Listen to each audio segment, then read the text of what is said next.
What's up, everybody? How you doing? Welcome back. I hope you had a good day today. Uh, hope you had fun. Hope everybody prepping. Should have been some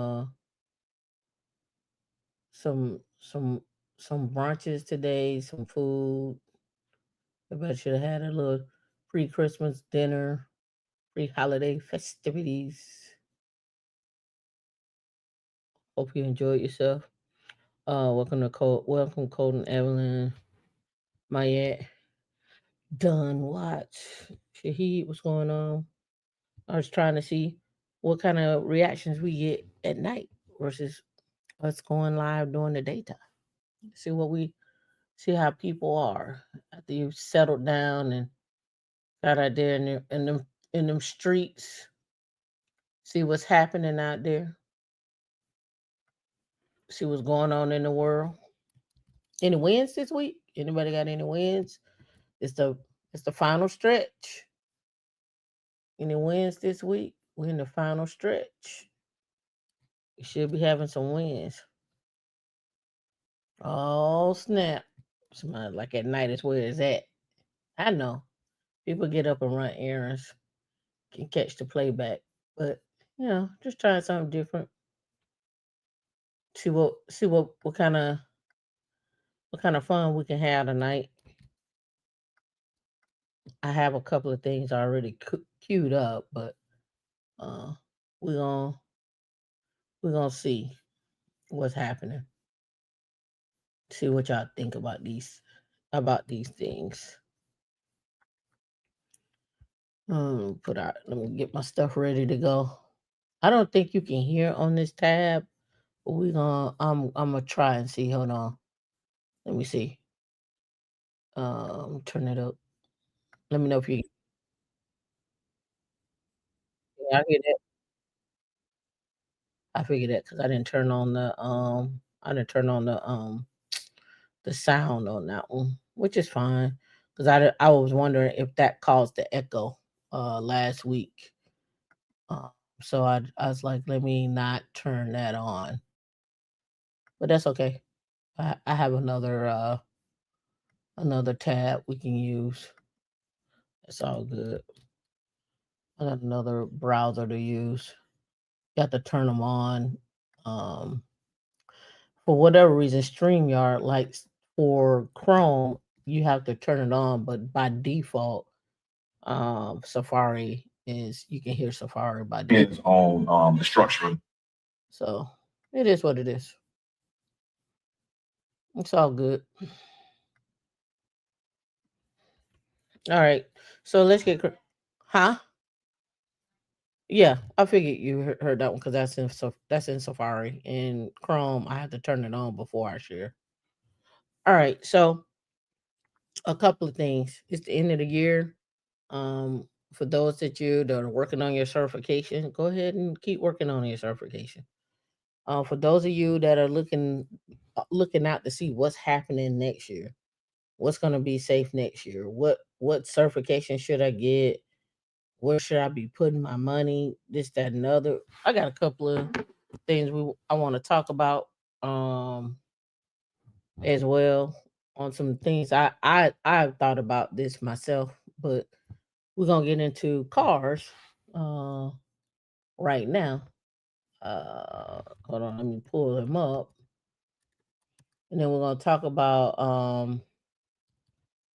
we're gonna listen to the guy. I'm gonna give you my thoughts on this because I'm always curious to see what other folks think, um, especially coming out of Atlanta, when it comes to cars, in particular Porsches. So, all right. So, let me pull this over right here and decline. All right. So, first things first, we're gonna sort by highest price. Let's see, they got a Target coming in. All right. So here's Porsches. Um, in particular 911s. Um, around the first one is 279, right? 279. That's don't look big enough for you all on the screen there. Oh, that's too big. There we go. 279, 249. That's a Targa coming in. It's a 2025.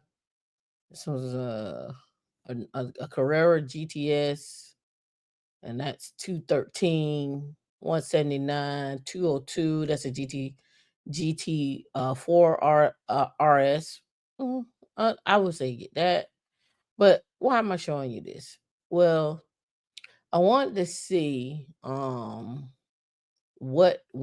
they had, and then two, how are people looking at purchasing these cars? The Porsches are not have not really gone down in pricing. They're not as crazy as they were before, but um they can be. So I'm gonna look at Atlanta Porsche, and let's go Porsche perimeter. Yeah. And shop pre-owned, require only, yeah. And then let's go by, I don't know, 459 for a Speedster, a 2019 Speedster. 459. The GT3 RS 410. They've been hanging around this price for quite some time. And 303 for this one, 267 for a 911 Turbo S. That's a 2023 with 4,500 miles. And then you kind of go down to the Carreras after this, right? All right. So on this video that I have, this guy talks about financing his Porsche. But before we get into him talking about it, I was reading the comments. The comments were, if you can't afford to pay cash for a 911, then you shouldn't be in the dealership. Now, we saw the prices. You saw a 911, a Speedster at 459, the Porsche GT3 RS, one of my faves, at 410. You see the 911 GT3 2023, 1400 miles, 303, the Turbo S 267, right? So you see here where, does it make sense? Y'all can type in the chat. Would you, if you had $400,000, would you go buy a Porsche 911, and maybe you had some money left over somewhere? Maybe you got a couple of dollars left over somewhere. Would you go pay cash? Does it make sense to go pay cash for the car that you want? 400,000. You're gonna go drop 400,000 on this 911. Would you? Would you do it? Maybe, maybe not. I don't know. Tin out the windows, got the tail on it, GT3, and that's the question. So one of the big things I can honestly tell you, my answer would be no. I'm not gonna go drop 400,000 on a 911 cash. I just wouldn't. Um, because for me, I would just like to see the money sitting in my bank account doing this thing. Would I go buy a 911? Absolutely. Absolutely. I will go buy one, but I'm not gonna go drop 400,000 on it. I'm not. Well, that's the thing. You can get an SLR, you can get a Murcielago. I mean, you could do that. The thing about it is, does it hold its value over time? That's the thing. Does it hold its value over time? So, uh, let's get into this video here. This guy's like how to finance a Porsche. Now, like I said, in the comments, people are like, "Oh, if you can't pay cash, then you shouldn't be in a Porsche." Well, that don't make sense to me. Um, just doesn't. I would say if you can't afford it and you can't afford to maintain your savings the way you have been saving before, like if you've been putting away 2,500 every month and now you go from putting in 2,500 every month in savings down to $300 every month, then yes, that doesn't make sense. Yeah, you could do both. You could buy an asset that pays for the Porsche. You could buy the Porsche and then go get an asset. Either or, it's really on up to how you want to do that. Typically, what I've seen, and I think Will Motivation does this. He just buys the houses and then flips the houses after so long, and then pays off the Porsche or whatever car he has at that time, and then go from there. The other big thing I've seen people do is, um, they'll trade in what they have to get into their car, or they'll put it on Turo and let that do its thing or what have you. The only issue with that, like putting your cars on Turo, is now you gotta you gotta account for people trying to dog out your car. So just things like that. So let's get into this video and see. I'll tell you yes and no. I'll tell you yes and no. So far, some of the things I heard that make sense. I didn't find anything flagrant, but let's go. Uh-oh. I don't hear no sound. Hold All on. right, There how's we it go. going?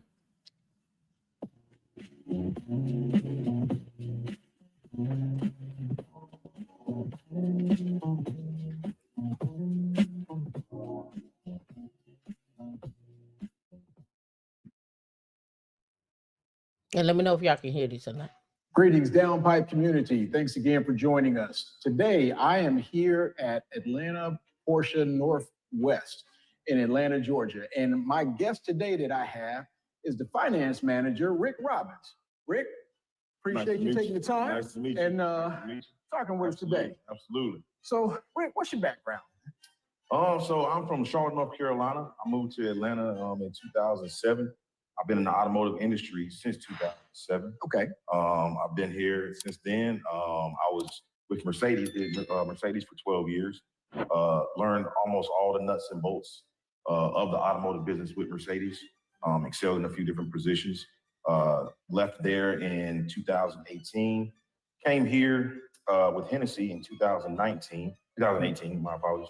And around that time, I was a finance manager for about a year and a half at Land Rover Buckhead. Accelerated there, moved on to. Okay, so that's part right there. He said he was the finance manager. So I can tell you this from experience. Get to know the finance managers. Relationships are going to be the key for when you're purchasing your car. Um, and I'm not talking about the salesman that's that you cool with. I'm talking about the true person that's going to push the deal, as they like to say. You need to know who that person is. And you also need to know who that person is that's over him as well, right? There's a finance manager and then there's somebody over the finance manager. And the reason why I say that um relationships matter is because relationships matter because now they can squeeze a little more or they have relationships with other banks and can vouch for you X, Y, and Z to push a deal for you. The other piece to that is the reason why you should have that relationship is because now anytime a car comes in, they're gonna shoot you a text message from like, hey, I got this on the way. What you thinking? Here's the info about it. Come in, take it for a test drive. Let me know what your thoughts are. X, Y, and Z. Right. So you want to have a relationship with not just a finance manager, not just a salesman, but really a relationship with other people above that finance manager. I'm only telling you from my experience, but then you also need to find out um, when you go to the dealerships, customer service is everything, right? If you're not getting that warm and fuzzy, and you ain't getting that you ain't getting, if you ain't getting the water, the snacks, the lunch, um the the bubblies, you ain't getting that when you go, that ain't your spot. That ain't your spot. Right? That ain't your spot. Hey, can I offer you some water? Can I offer you some snacks? Hey, you've been here for a while. You want us to get you something to eat? You want some lunch? Let me get some lunch order for you. Hey, I noticed that you was on the lot looking at such and such while they're drawing up that paperwork. You want to take that car out, see how you like it. You may like that car over this. Let me go get the keys for you. Um, let me open up the door for you so you can sit in and see how you like it, how you like getting in and out of the car, so forth and so on. Hey, no problem. They're there in there doing the paperwork. Go ahead and take that car out. Just come back, right? So for me and for D, um, when we go to the car dealership, I don't the salesmen don't go on the ride with us.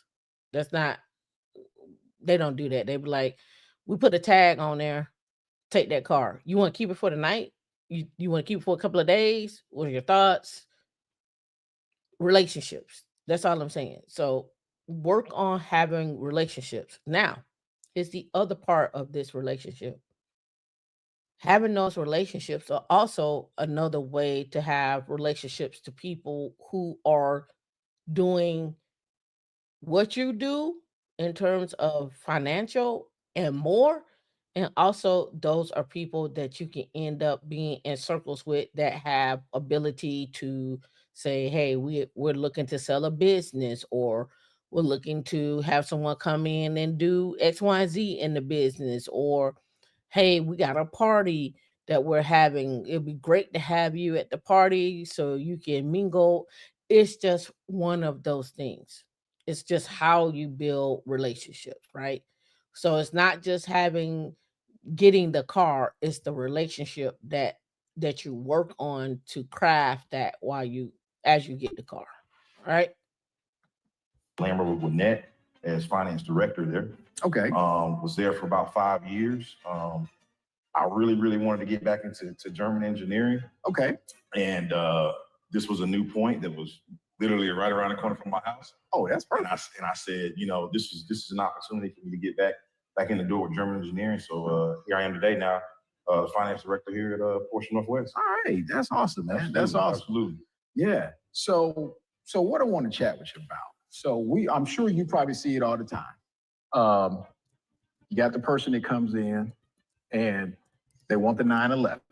Mm-hmm. You know, I know the Macan you can go get and the Cayenne you can get, but that 911 is something that's a little bit special.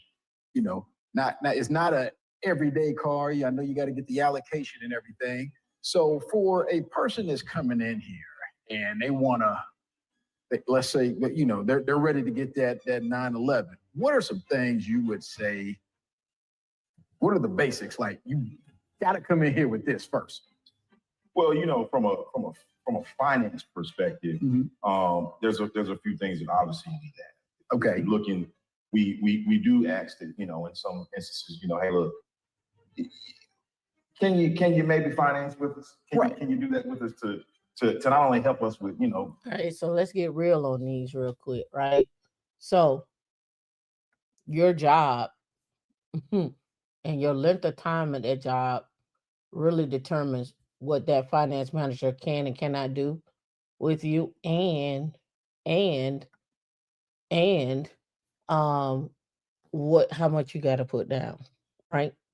So you'll see a car like this, 303,000. You'll say, I want to go in and I don't want to put nothing down. That probably won't happen. But that really also depends on what relationship you got. You might could get away with not putting anything down. But now you got to remember how much you got to finance on all of this. So it's going to be taxes added after this as well. So that may come up to 320. Now you're going to talk to Woodside, and Woodside may look at your credit score, look at your loan to value, and also your debt, how long you've been on the job, some statements. Like I've had, when I was looking at a Porsche, they had asked me to give my statements for the last they had asked me for last 6 months, because the income at the time that I had, they didn't believe it. So then when I took them the last 6 months, again, remember, underwriting is a human being. So they'll spit back a number and tell you that yes, this is what the computer says, but then the underwriter is also a human being, to say yay or nay, and the relationship that underwriter has with that finance manager or back with that actual location is important, right? Because some, like, literally, I've been in the room. They're like, "Oh, well, I'm gonna call such and such. Who's the underwriter? Oh, I'm gonna call their manager and get on the phone with their manager and go talk blah blah blah blah blah." Right? So it's just really tricky about it. Yeah, sometimes they don't believe you, right? Luckily for me, the people at the location, they believe me, but then the underwriter may not believe it. So they're like, wait, well, give me a check stub. "Oh, okay, well, here's your check stub." Oh, like I mean, I think I told this story before. I was on the phone. Who was I talking to? Was I talking to? I think I was talking to somebody underwriting, but I can't remember what it was for. Anyway, she was like, "Can you give me your monthly income?" And I was like, 47,000. And she was like, "No, I mean your monthly income, not your yearly salary." And I was like, "But that's what I just gave you." And she's like, "Oh," she said, "Well, you're gonna have to, that's unique, and that's different. That's odd." Like it's funny to hear, um because again, people like to say you live in a bubble or whatnot, but your bubble is your reality. um and so people like to tell you that you're not, that's not what you do, that's not how much money you're making, that's not normal, that's not this. um People would tell you that, right? So but the question becomes is, uh, who determines what's normal for you, right? Who determines what's normal for you? And that's something you got to ask yourself. So let's get back to them. Financial services or Mhm. whatnot. But to add to the luster Okay. of the deal. You know what I Okay. mean? So obviously, from the finance perspective, we want to make sure that you're in a decent range, somewhere Okay. between 700 to 800, somewhere in that ballpark from All a right. finance perspective. How much money Um, do I got to have to put down when I'm buying a 911? it really all depends on you as an individual. You could be Okay. an individual that's had a certain spend with certain banks, and hey, look, if you spent 150, if you spent 200 Mhm. before with certain banks, you may not have to put anything in. Oh, Also, it depends on loan to value, what okay. that car is worth against what you're asking to borrow. Okay. There's a few different factors. So sometimes, hey, look, you could come in and buy a $300,000 car and not put anything down. Okay. Sometimes you can come in and you might have to put 100,000. Okay. It all depends on the structure of the deal Okay. and the individual. And the You know what I mean? individual. Okay. Okay. All right. So once we get that, so what would be, so how many So let me tell you this, like, don't believe the hype that people are going into dealerships and putting down, plopping out $300,000 cash, $400,000 cash. Don't believe the hype. Some people are going in and putting down $50,000 cash and getting a loan for 10 years. Like, don't believe the hype. Don't believe it. But they may get that loan for 10 years, and they may be out of that car in 2 years or 3 years. Like, so don't believe the hype on certain things, right? their percentage you say most customers? Is it like I see a lot of dealerships take like a Honda dealership. Hey, no credit, anything. Come on in. How often do you get those guys that want that 911 that they have challenges, or maybe they got a little something that is kind of okay? Hey, we got to work around this. I mean, is that something that's If I had 10 911 deals, okay? uh, if I had 10 911 deals, Gerald, I would say that 9 of them are bullets. Okay. 9 of them are able to purchase that car. They have the liquidity. They know what it takes to buy that vehicle. Okay. All right. So in terms of someone that may not be able to, or maybe not as educated on that car, it's very seldom on Okay. 911. But if they do come in, and every now and then you do, you sit down and we have a conversation. So you get that new person that they just know they want a 911. They see it and they just, all right, let me go up there and get it. They Absolutely. according to them, their math, they say, oh yeah, it's they use the calculator. They say, oh, 2,000, I can pay 2,000. To them, in their mind, they can, but you see, so you going to looking a bit further. They ain't paying 2,000. Not these days. These days they're gonna be paying about 3,000, 3,500 a month. And that may be on a 6-year deal. Easily. Especially if they ain't putting no money down. That's easy. And you gotta have insurance. And and you gotta maintain the tires. I mean, because you're gonna be in a Porsche or you just gonna rev it. It's just one of them things. You you know, you ride in the cars, you see the Mustangs, you see the Chargers, you see the Challengers. They want to ride the F-150s with the big tires. They want to get you off the road. They want to race. They all do. It's just inevitable. It's just what it is. And now, is there ever a time where you gotta, hey, before you jump to this, maybe start here with this one or get a used one versus trying to go new or Depending on the client. Like, let's say, for instance, if you're an individual who comes in here and you're making, let's say, low six figures. All Okay. right? Low six figures, 100 to 200 grand a year. Okay. All right, and you want to buy a Now y'all hear that? So I don't want y'all to go back and be like he dissed y'all. He said low six figures, 100 to 200. You low. It's okay. It's all right.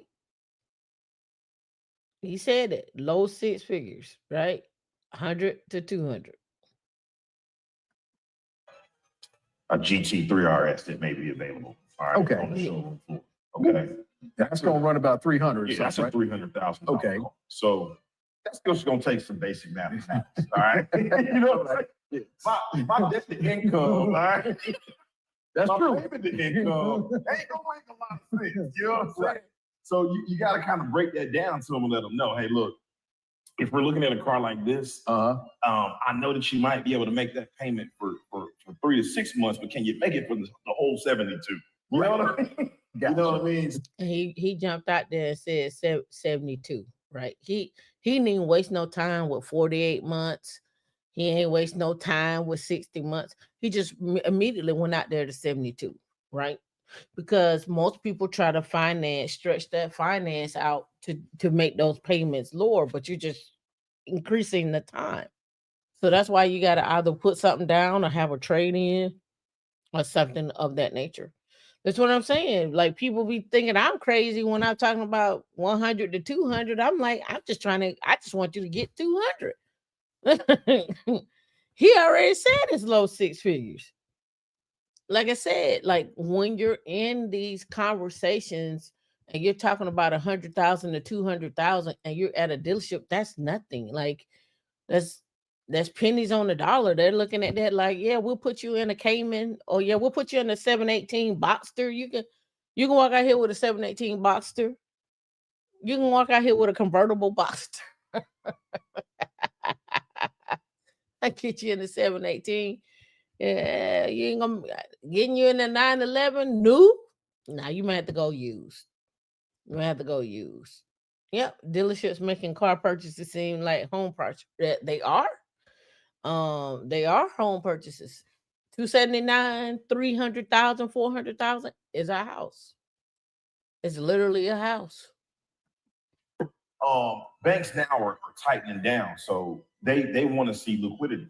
Okay. So they may ask for bank statements. They may ask, hey, look, we need a little bit more income.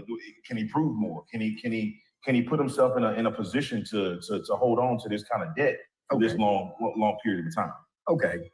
So it's not like how it was where it seemed like you get one, you get one. No, it is no more of, and it was a lot of that because I was around in that time from, let's say around, you remember 2008 when we had the recession. Yes. You know what I mean? At that moment in time, before 2008, everybody was riding. Everybody was riding. Interest rates were sky high. It was a different. The equalizer, you're saying the typical 911 Turbo S client earns 450 with a minimum net worth of 2.5, excluding the residence or home. Define what year that is, because that's not true. Because you can go get a Turbo S and not be earning 450,000. You can go get a used Turbo S. You can go get a 2019. You can go get your 2018, 2017. If you're talking if you're talking new body, yes, maybe. But it depends on the mileage. It depends on if it's a base model, depends on the options that's on it. It really depends on the car. It depends on if the car's been in an accident or not and got fixed up. It just really depends on what that car, the car that you're looking at. What is it doing? Is the color? Does it have some features? Because the one thing you don't want to do is get a car that's a base model. Because now when you get a base model car and you go back to sell it back to the dealership or try to get out of it, they're gonna be looking like, I don't even see how you gonna we can't do nothing with that. So it always behooves you to get a car with some type of features on it. So that way when you go back to resell it, you got some oomph on it. You can put something on the books. They can put something on it. You said, can Linux admins realistically make 200 to 300,000? Yes. I've proven that time and time again. I've shown that on the show time and time again. Um, you could go and look that up on clearance jobs. You can go look that up on whatever, because you're saying Linux admins, but there are adjectives that you need to add in front of that: staff, principal, um, senior, and so forth, right? Um, Again, when we say Linux admins, let's be clear: those Linux admins have a DevSecOps mindset, and they also have Ansible and understand GitLab and understand cloud. The Linux, the baseline Linux admins know more about containers, know more about automation that we're talking about here. So it's not go get your RHCSA and then I'm gonna go make 200,000. Let's be clear. Just want to put that out there. I'm glad you brought it up because we're gonna talk about some other stuff today. All right, let's go. Different beast. Okay. Now banks have really, really, really tightened up the metrics. Okay. And not everybody can ride. Okay. Not everybody can ride. They Okay. are definitely taking a little bit more in-depth look, so to speak, at these clients today. Okay, so for a client, so if I'm a new person coming in here, so for our viewers that are out here trying to ready to go make that first purchase, they need to make sure they may not have the need to have money down if they got at least a substantial income and their debt to income is low. Yeah, and if you don't have substantial income, let's say for instance, you have someone that's retired. Okay. Because I do deal with a lot of clients that are retired. Okay. Individuals that just don't work. But you know what? They're cash heavy. All right. Okay. Or they're investment bankers or whatever. They could be doing crypto. Okay. Right. What's going to be advantageous for an individual like that is to come to the table with a large lump sum of capital to show the bank that, hey, look, there is some stability here. We do have an individual that has a strong credit score with a little bit of background that gives them a good track record. Okay. And then we can kind of make a case for them, because you got to look at it like this. I am essentially your lawyer. Okay. Okay. All right. And the bank is the judge. Gotcha. So it's up to me to sit around and hold court with them and essentially represent you, because they can't see you, but guess what they do know? The equalizer, I'm gonna say this: it's about the relationship.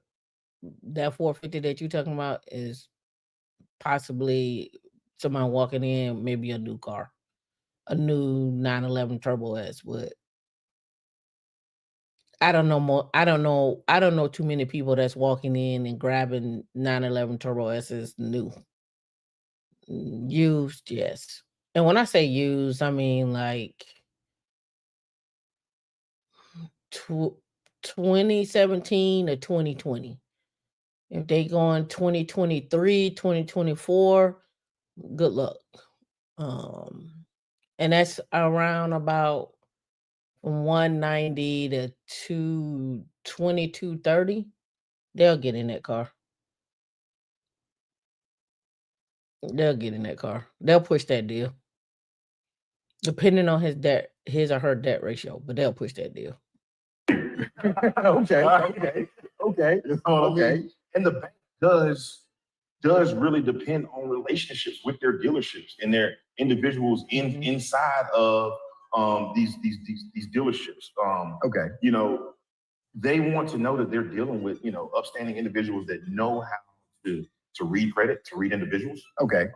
And it's all about relationships. You know, and our track records. You know, if we're in the business of having a ton of repos on our record, that's not going to look good, you know, when it's time to go to the bank and get things done, because they're going to question our credibility. So now you bring a point. So if you approve someone and they look good on paper, but then you have too many of them that, hey, he got repoed or he got repoed, that comes back on you? They're going to take that into heavy consideration when considering getting a deal done for you. Absolutely.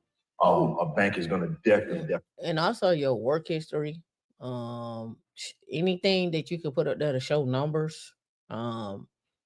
Say if you got a side hustle, anything that you can show numbers that you can get in that deal. I mean, you gotta. It's like you gotta give blood if you want that car. If you want that car. At your track record. And that's one thing that I have been able to stand on for so long in my career, 7 years in finance. I am pretty good at reading a client, getting all the necessary data to make sure that, you know what, I've got a real human being that's gonna.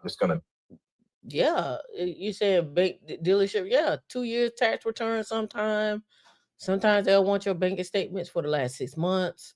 They may want an offer letter. Like they'll take an offer letter, but how long did you work at the last job? Do you have rental income coming in? Do you have income coming in for bonuses, RSUs? Do you have income coming in on, like, do you do some stock investments? What's in your trading account? Do you have money sitting in a whole life policy? Can you go get that money out and drop it in? They're gonna look at everything, put it all on the line. We looking at it. How can you get in it? How can we get you in this deal? That's just it. YouTubers, yes, they'll look at that money that you got coming in, but they're gonna go back and say, well, how long has that money been coming in? What you got sitting in your crypto? Um, can you cash some of that out? Can you put that down on a down payment? It really depends on that relationship. Some people can push a deal and not have you worry about that extra money to get in to it or whatnot. But again, I'm just think about it like this: you're a Linux admin or you're a senior DevSecOps engineer. You're pulling in, let's give a range from 150 to 300,000, give or take, right?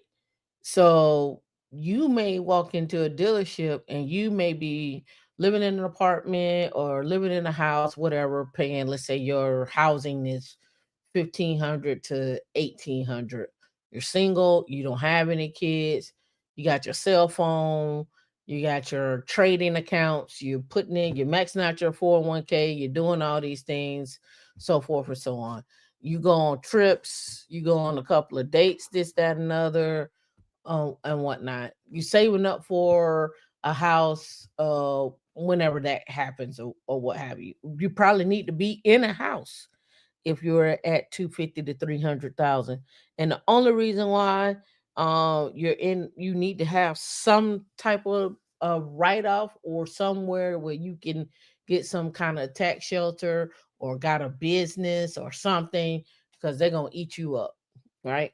But again, the question becomes is, how bad do you really want that car? And that's what it comes down to. Do you really want that car for whatever X, Y, and Z? Is it going to be your daily driver? That's another thing. You got to figure out, how many miles you going to put on this car, so you can maintain the value. Because a lot of people like, oh, you just get the car and then you put it up. Well, putting up a Porsche, the battery's going to go dead. Putting up a Porsche and not having no fluids running through there, not a good look. So, you need to keep it, you need to keep the maintenance up on it, even when it's sitting. And the reason why I say that is because, like, if I leave my Porsche and I don't touch it for 2 weeks, most definitely I'm gonna have to jump that. Most definitely. At the dealer, yes. At the dealer, the oil change is $3,000 at the dealer. So you can find somebody aftermarket to do the actual oil change, right? Somebody in the on that work on Porsches to do that oil change, so you don't spend $3,000. Care of this bank, Make sure it's and done. make sure that they're going to continue to come back, Okay. and do business in the right and favorable way. You know Okay. what I mean? Okay. Now that's Yeah. something I didn't realize, that if somebody else gets their stuff repoed, whatever, and come back. Absolutely. A bank will take a look at the end of the year, at your repo record, and take that into consideration. So I pride myself on having a very, very low. Okay. Now, what repo. percentage would be low? Where's is that 10%, 5%? I would like to be under 5%.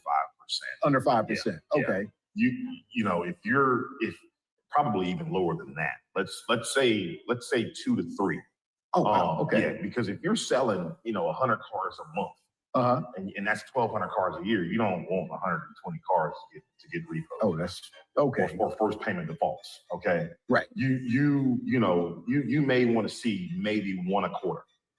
Okay. Okay. You want to have a very, very, So very about 4 tight- out of that. Yeah, and yeah. You want less than 1%. That it's You want to have a very, very, very good looking record with the bank. Okay.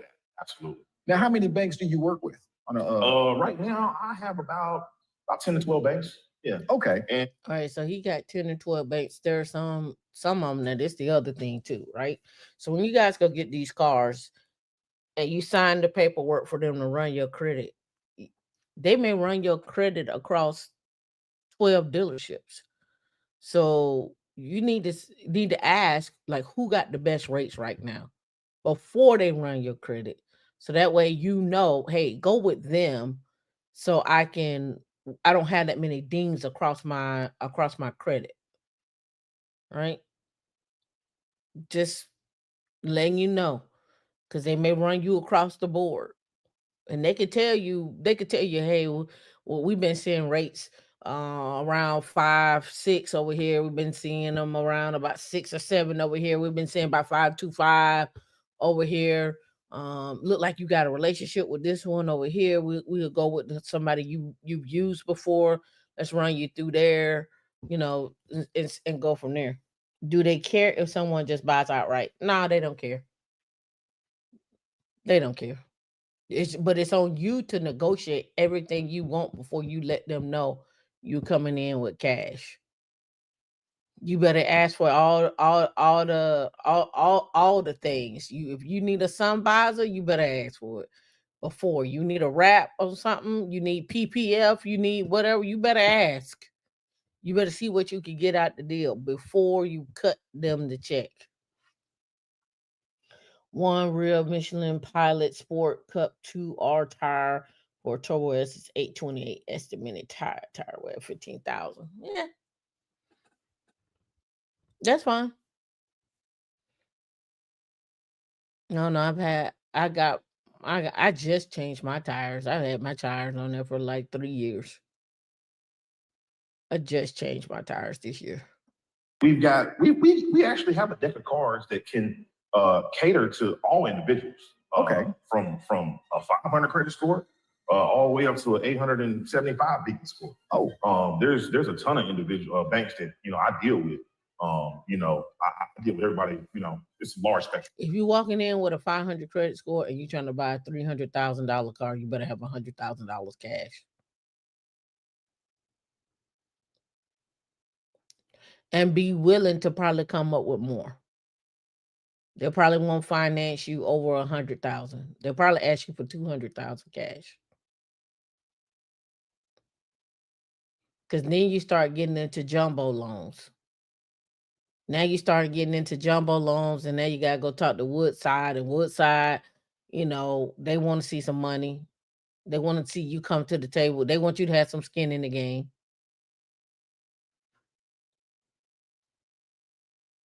Just telling you. Okay. Yeah. So now, if I hear you right, if John comes in with a 500 credit score, there's a chance you got a bank that can get him in Absolutely. a 911. Maybe not the 911. maybe not the 911. You might have to go with the Maybe not the Macan or 911. something. Yeah, he may need to start out with a Macan, or Okay. maybe that 2015 911. Okay. See? Something that's favorable to his payment to income, Okay. his debt to income. All right. But he may not be riding he or she may not be riding in a 25 or 26. Okay, he ain't getting a new one. And don't even look at the GT3. Right. Okay. Right. Okay. And that's a conversation that you got to have sometimes with individuals, and they understand it if you can sit down and just explain it to them that way. You know what I mean? And you don't have to be condescending. Right. You educate individuals. Right. That's one thing that I like about this job.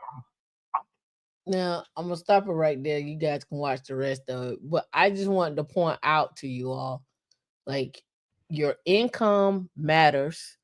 Your skill sets matter. Your ability to gain more income matters. And that's going to come from your skill sets. It's going to come from your relationships.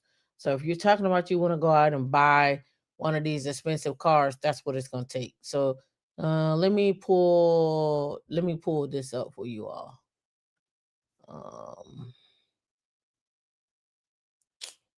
Let me do this.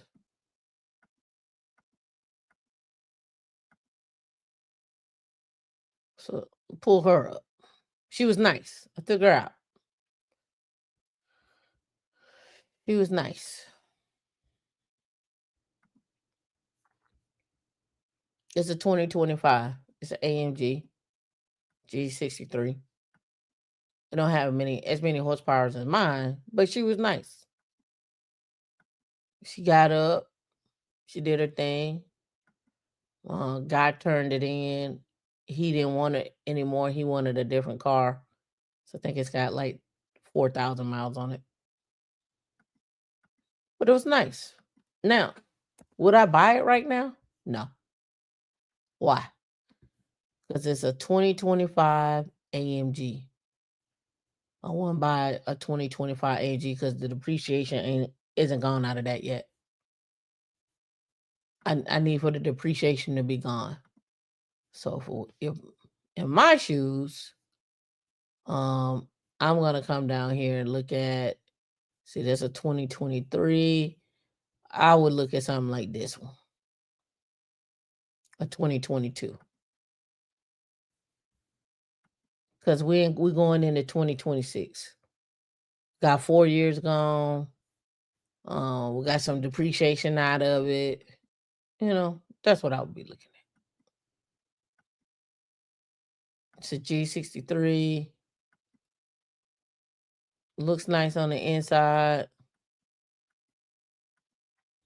You probably have to go in with 30 or 40 down, maybe even 50, depending on what you want your notes to be. 171. So yeah, you could probably go in with about 30 down on that. You can calculate your payment. Let me see. I don't want to put no information in. Let's say we go with a down payment of 20,000. No.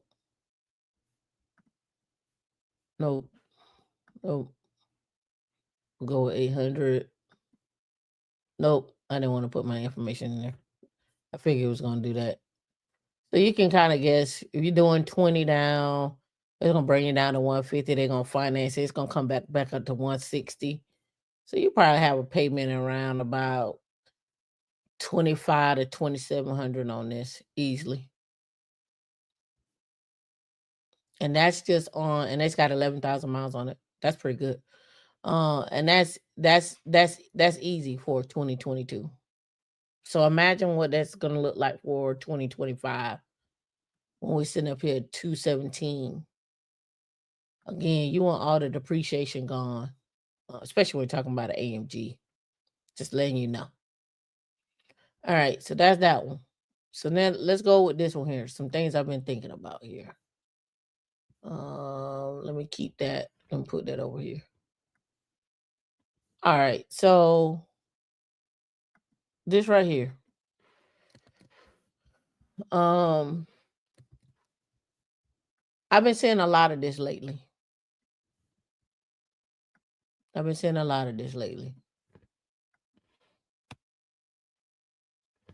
bank has done it again, falsely accusing a Black woman this time of, well, fraud, an entrepreneur type, too much money in their opinion.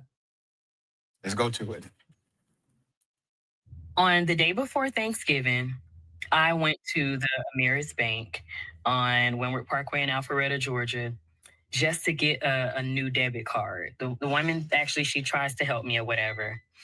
And I hear her typing on the computer. Y'all, it's been like 45 minutes at this point. And I'm like, what is taking so long? She's typing on the computer. Then she picks up her phone and she calls somebody. She gets off the phone and she goes, well, I just talked to corporate and, I looked up your business on the Georgia Secretary of State. And she was like, well, here's your debit card. So she gives me a debit card, y'all. I try to use it on Thanksgiving Day.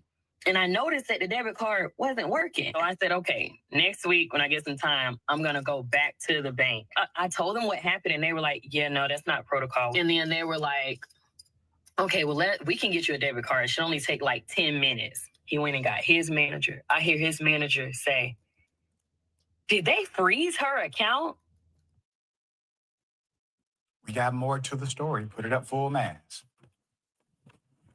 Hell of a thing. Alexis Vaughn, an entrepreneur who went to renew a business debit card at Ameris Bank in Alpharetta, Georgia, walked out with a frozen bank account and a feeling she had just been racially profiled.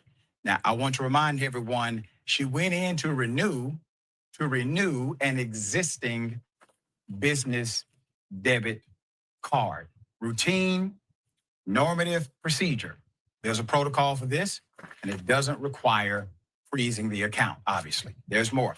So Vaughn said she went to Ameris Bank on Windward Parkway in Alpharetta, Georgia, to get a new debit card because the one tied to her business account wasn't working.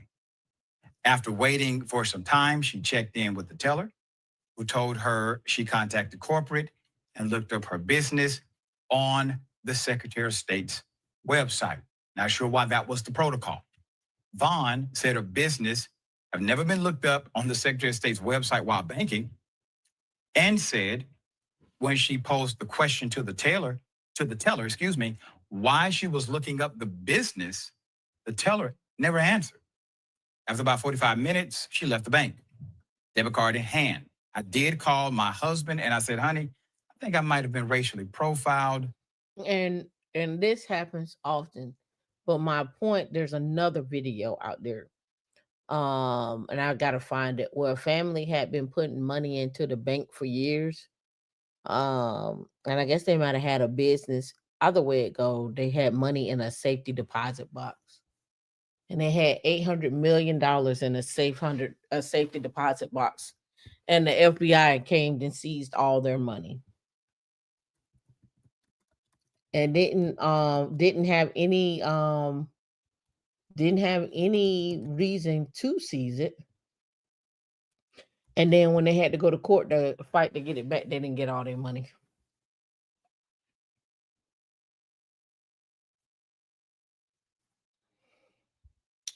What would you do?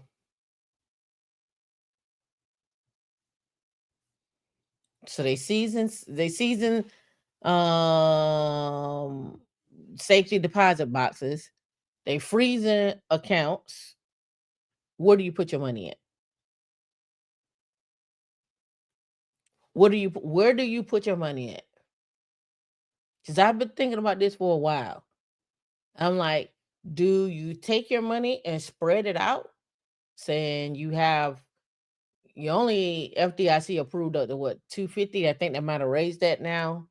But again, it's still at a bank.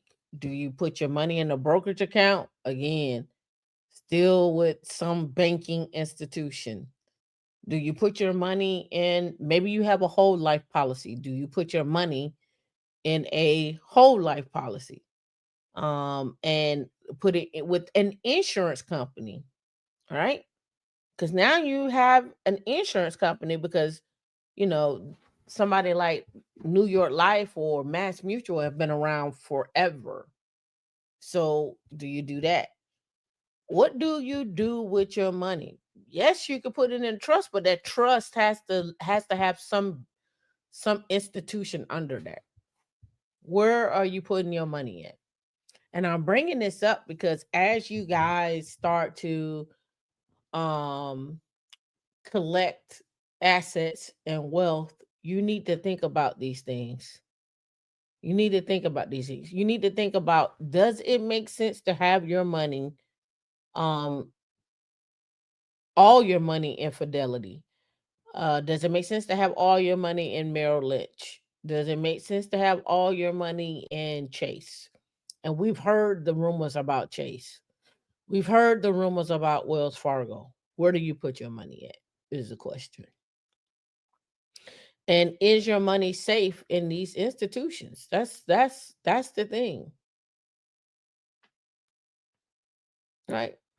Yes, you can have your money invested in an investment account, but what investment account is that? Who is the institution with? Yep, yep. Do you keep? Yeah, I mean, at this point, you got to ask yourself, like, do you cut yourself some money and stack it into a safe, and pray that your house don't burn down, and get one that's fire resistant, and so forth. Now, here's another thing to think about. What assets could you invest in that will hold its value, so that way if you did had to cash in, you could cash in and get your money out of it, right? So you can put your money in some assets, but what asset is that you can cash in on, right? Is that a business? Is that uh, a house or some land, or what is that? Remember, it takes time to move real estate, right? It takes time to move real estate. Do you put it in some option trading? Do you take it and say, okay, I'm just gonna throw it in these options and leave it there for a year or two? What does that look like? So I'm just pointing out these things, that these things are happening. We're gonna see a lot more of this as well. If not if not more than that. Let me see. Um, let's see if I can find this one that I had looked at. Let's see in the past month.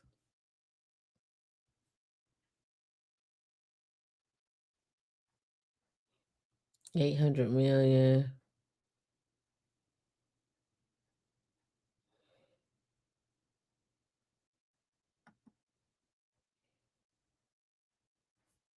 Well, let me do this right here. Let me show you what I'm looking at.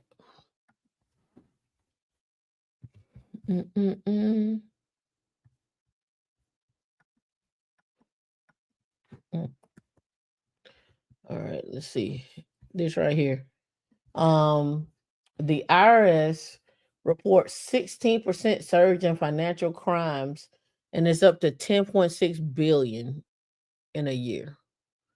Now, that's financial crimes from outside of that. Let's talk about the FBI financial crimes. Let's talk about that because that's not this is something totally different, right? Um,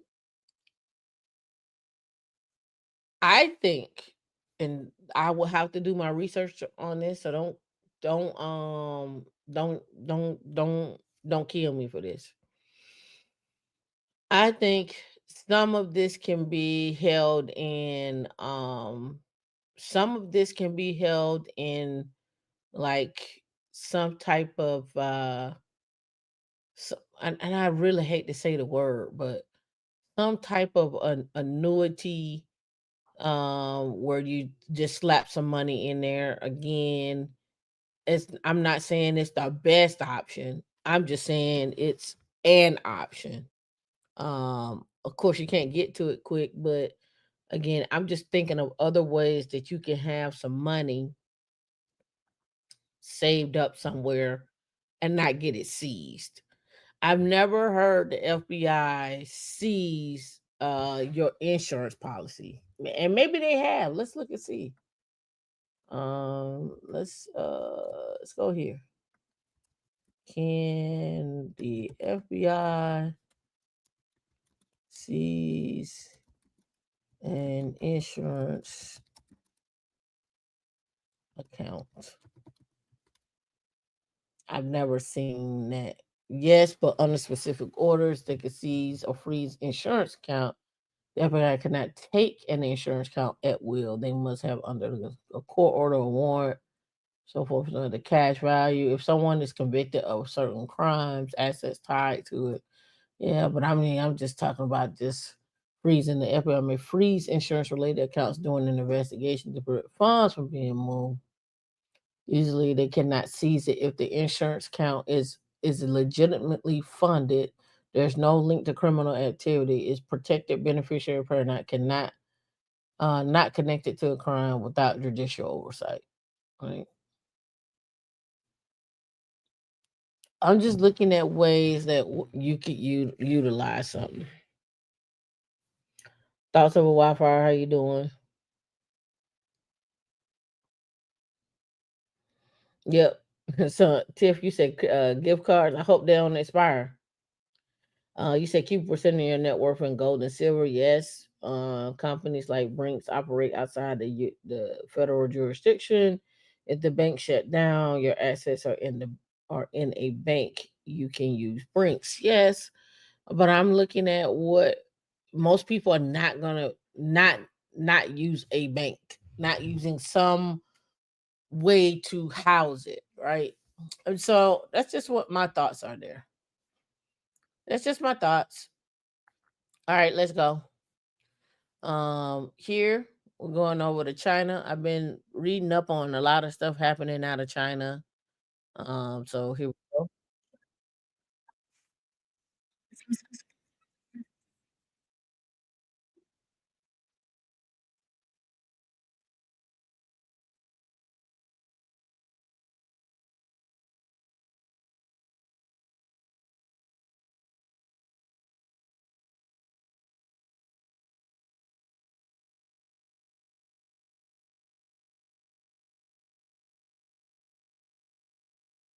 Oh, you can't hear it?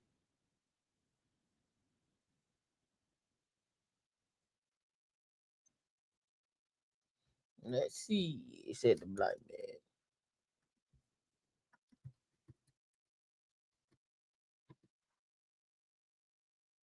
For most people, the idea of getting around on a flying car seems possible only in the distant future.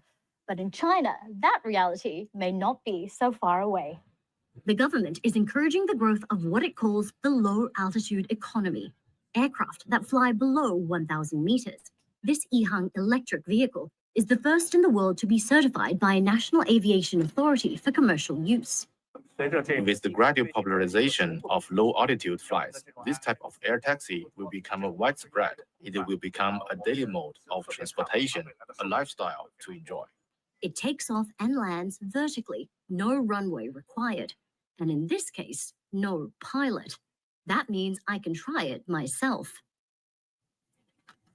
The interior is simple, 2 seats and a navigation screen. The route is pre-programmed. In case of emergency, there's a button I can press to communicate with the operators on the ground, and a small fire extinguisher. But before I could ask about a parachute, I was off.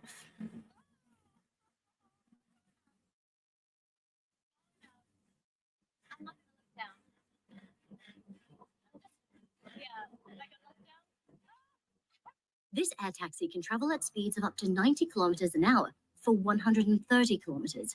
It's quite a view, but a little unnerving not having controls. The company says automation reduces accidents caused by human error. But if you prefer to drive, I'll try to teach you how to fly this in less than a minute. there are other options. The firm AirRidge is waiting for regulatory approval for its land aircraft carrier, which can be automated or controlled using a driving stick. The flying vehicle is stored and transported inside this van. The ground. I'm gonna ask this question. I know this is gonna be mean. I know. They say Americans are the fattest. So how many how much weight can you get in one of these uh one of these like what who riding? All right. Girls trip, I just got questions, he's gonna get off the ground and get up there like you gotta balance the weight. Like what like don't sit in the back.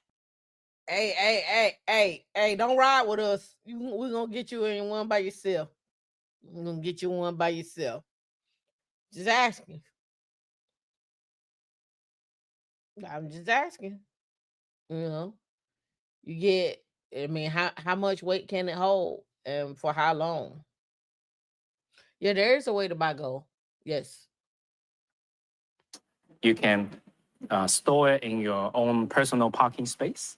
You can drive it with your own personal passenger driving license to say some scenic sites, and you can charge it. Use this ground unit to charge the aircraft for up to 6 times, so you can fly freely without worrying about the infrastructure. And the cost? One of these will set you back $300,000 to $400,000.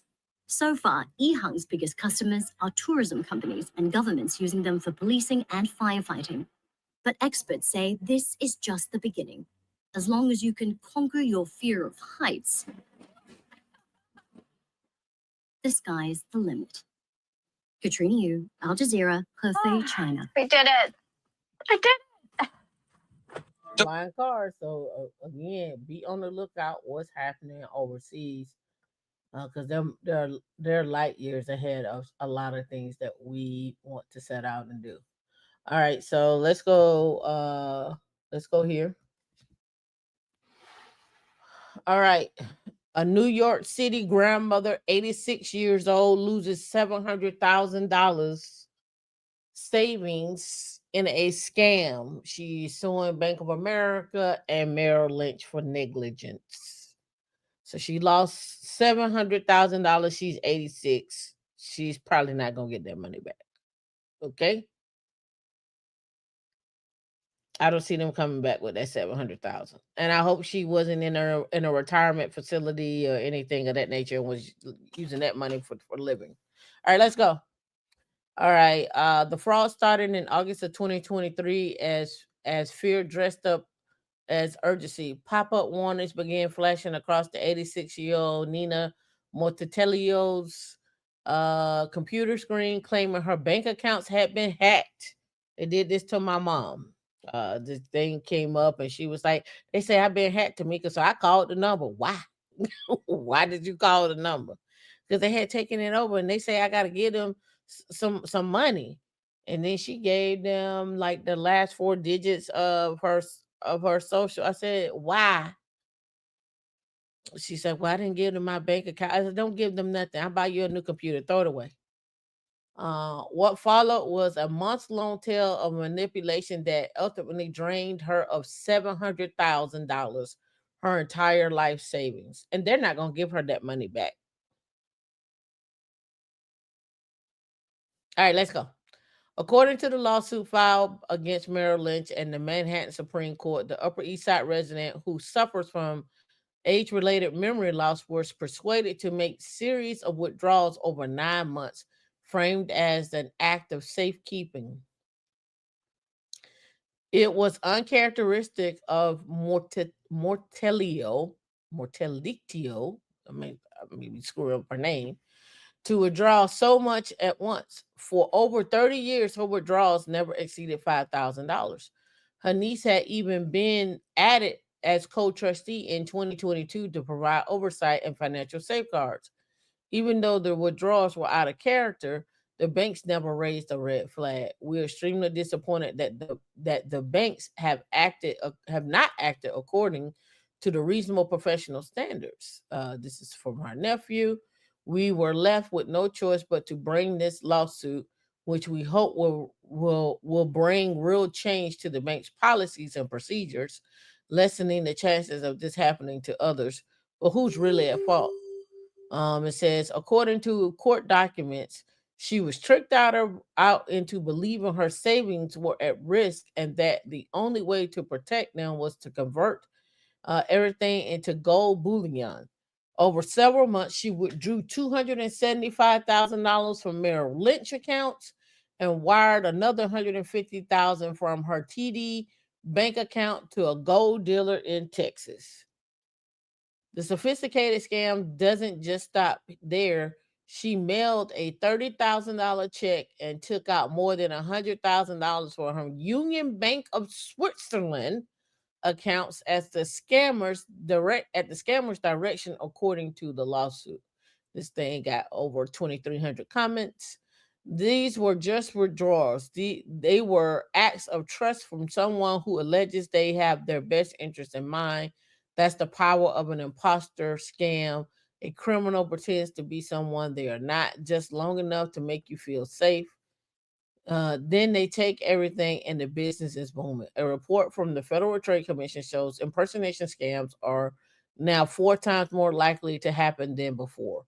And older Americans are paying for the price. The FBI reports seniors lost at 4.8 billion to scams in 2024, a record-breaking sum that reflects a new digital breed of con artists. It says it was just Mortellio's money that it wasn't just the money that disappeared, it was her freedom her savings gave her. The theater tickets, the travel, the dinners with friends that made her feel alive. Losing her nest egg meant losing those luxuries that add up to a life well lived. Now her lawyers are suing the banks for negligence, arguing they failed to protect her when all the signs of fraud were present. They also appeared on News Nation and Chris Como to raise further awareness. The banks need to take responsible steps. I think that's more on her and the family to take those steps as well too, to protect herself from those large lump sums, as well as again monitoring. It should have been an alert that went to that niece that said these big swaps of money were being withdrawn or the account status was being at a certain number. I mean, I get alerts, but I get it. As heartbreaking as the story is, it's preventable. Most scams thrive in silence, but talking about them early can make a difference. This is a heartbreaking story. Most scams are, if you want a powerful ally when protecting your finances or those of your loved ones, consider, oh yeah, this is a mailer. Anyway, don't sound like she's gonna get her money back. That is what where we're at. So $700,000 gone at 86. Somebody got to take care of her. Right? Somebody got to take care of her. Let's look at this one. I'm 87 years old and earn $12 an hour working 2 jobs. I hope to retire by 90, but who knows if I'm able to.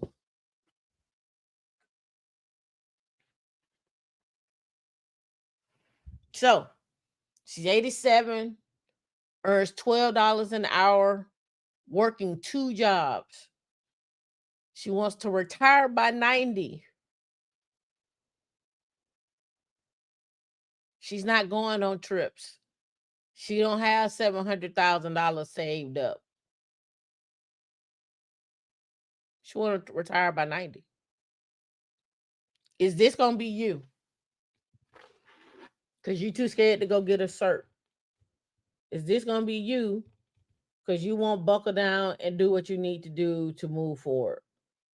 Is this going to be you standing at Kroger bagging groceries or at the cashier line or putting out vegetables? Which one is it going to be? Is that going to be you? Let me know what side of the coin you gonna be on. You gonna get the cert, or you gonna wait for somebody to tell you something? What you gonna do? Or are you gonna be at the spigot washing off? Y'all mighty quiet today. It sound like some folks gonna be at the spigot. D. It's giving spigot. It's giving spigot. That's what I'm getting here. It's giving spigot, folks. You won't go get the cert. You won't start. You won't go you won't go do what you need to do. What's happening here? Why are we having issues here?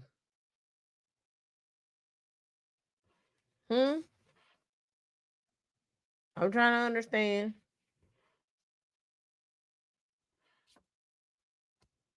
Y'all seem like y'all want to be at the spigot to me.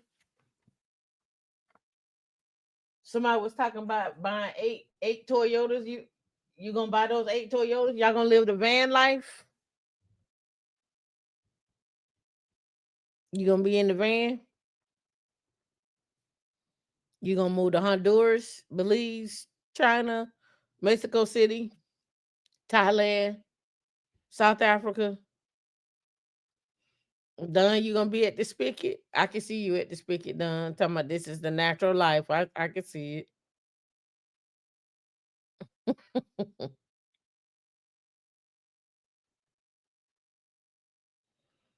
Just trying to figure out what y'all gonna do. Let's talk about it. Cause this is what I'm saying.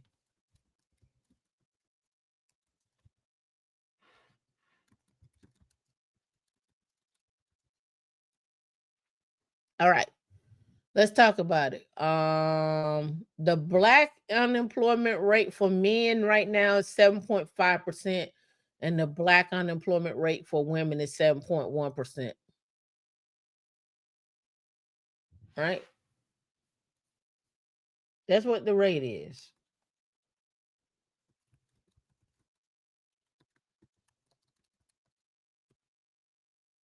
So let's look at these numbers. Let's look at them. So if we got 19.5 million black men,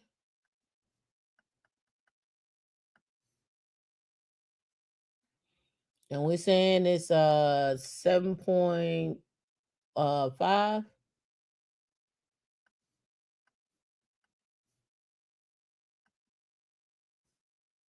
So we're saying about 1.5 million black men are unemployed.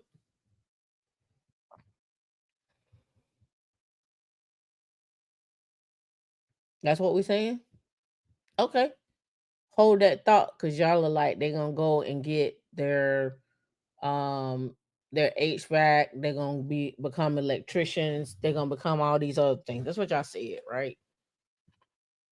That's what y'all said, right? They said college is a waste of time. That's what they said, right? That's what they said. Okay. If college is a waste of time, Mark Zuckerberg, big move. Who is the 28-year-old Alexander Wang, now heading Meta's AI division? He's 28 and he's heading Meta's AI division. You know he's not making 100,000. Let's be clear. He's 28.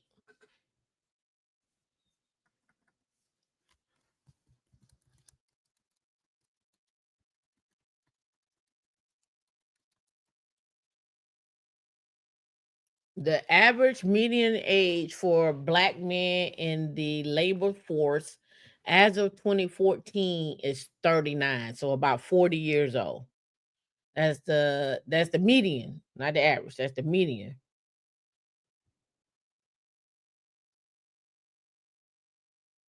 That's the median. That's the median age for a black man in the workforce. Right? So let's look at Alexander Wayne. We're gonna get back to 80, 87 and working two jobs, making $12 an hour.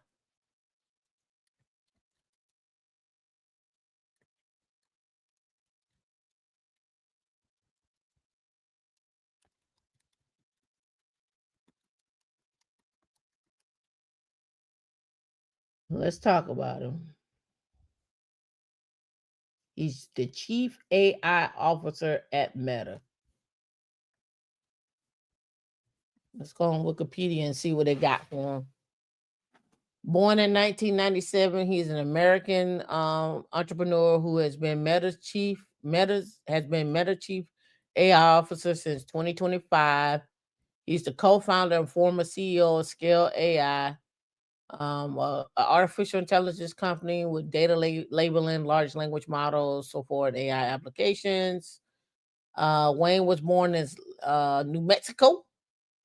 He is the son of Chinese immigrants who worked as physicists at Los Alamos National Laboratory in New Mexico. Again, money begets money. Wayne was passionate about math and computer programming since a child. He qualified for the Math Olympiad program in 2013, the U.S. physics team in 2014. He was educated at the Los Alamos High School, after which he moved to Silicon Valley to become a software engineer, a wealth management at a par, a management company. During his teens, he worked at Korea as in his teens. He briefly attended MIT and had a stint as an algorithm developer at a high frequency trading company at Hudson River Trading, but dropped out of MIT to co-found Scale AI in 2016. He is also Scale AI, artificial intelligence, data labeling, blah blah blah. The company's valuation is 7.3 billion. Briefly gave Wang a net worth of 1 billion as he owned 15% of the company. Scale AI has received defense contracts from the Pentagon and so forth. Wayne joined the board in 2023, so forth. If you're not doing extraordinary things and in the right circles, you probably gonna need some type of degree or some type of skill set that everyone wants. I'm just gonna tell you. There's no way around it. So then let's talk about it. Let's talk about the average median age for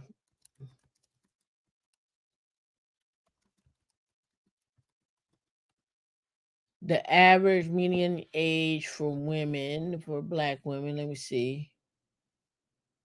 They don't give me a median age. But I do have this. I get paid. I need oh, I didn't put it in there. Age 40. So 40 and 40. Okay. Let's just see.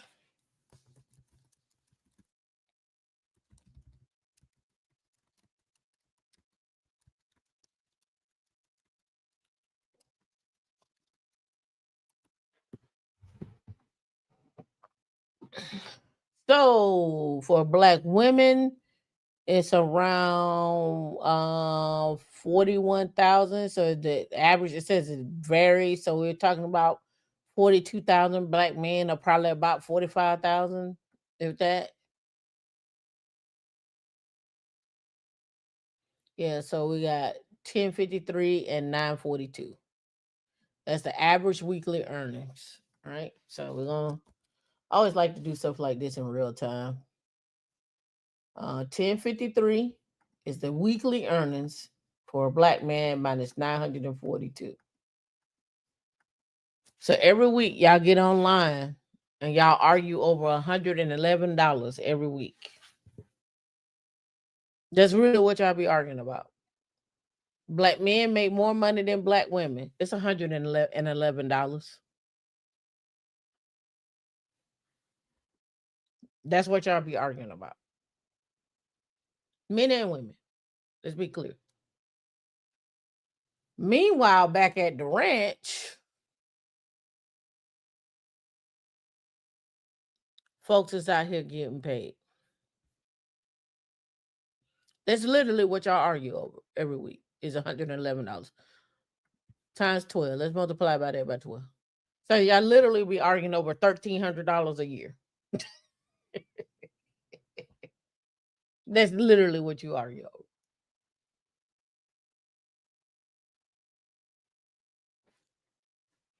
I don't make it up.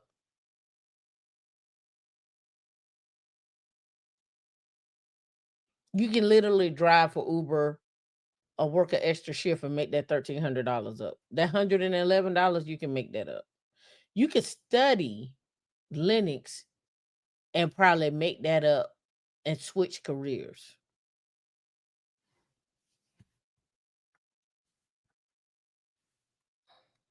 Let's go to clearance charge. I ain't gonna go to dice today.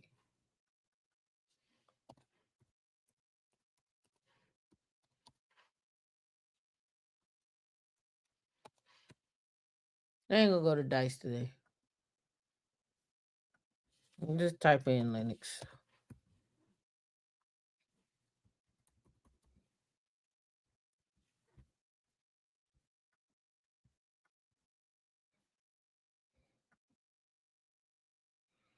All right, let's see what they're talking about.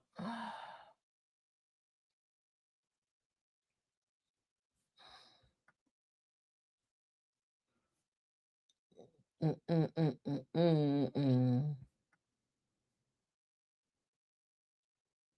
don't say the ability to obtain. I don't want remote or hybrid.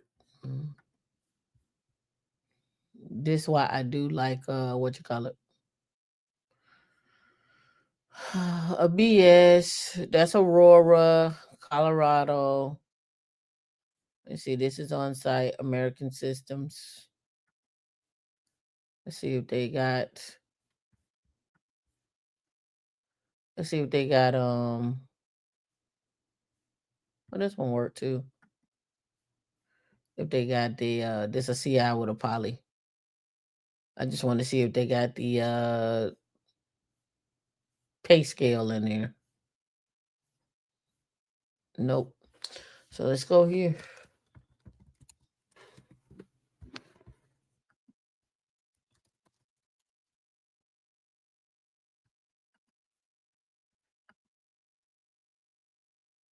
Okay.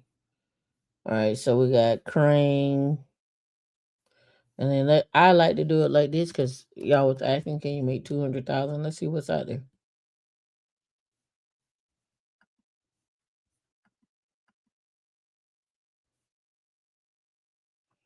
All right. So there's a system architect. There's a Linux administrator in Springfield, Virginia, 170 to 230. There's another one, system administrator 3 with Linux, Windows, Rancher. Like I said, it probably come up 130 to 270. Linux administrator, Bash, Python, Linux, Jira, 130, 270. Sysadmin, 210. System administrator with understanding Linux scripting and kickstarts for 175 to 225. Fort Meade, you probably need a security clearance, but let's go look at it. Yep. TSSEI with a poly, 175 to 225. A system administrator too. They got a top secret clearance there. 10 to 15 years. That's probably a clearance. This is part of the clearance, but let's look. Yep, clearance. Clearance. Clearance. And this one is not a clearance. This is 190 to 240.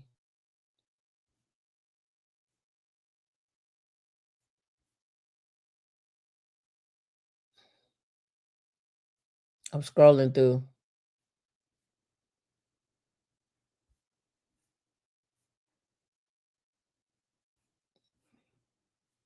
Yeah, I don't see nothing that says you require a clearance.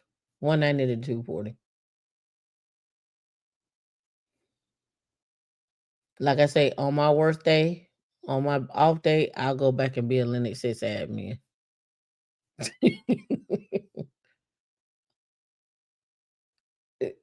Easy work. 225, 250 for Linux admin. That's a clearance. They need a poly clearance. This one's 130. It's a tech lead. They want you to have poly up to 307. 307. CPUs, GPUs, improving the operating some of the most sophisticated compute platforms, working with PMO, Linux, blah, blah, blah, blah, blah.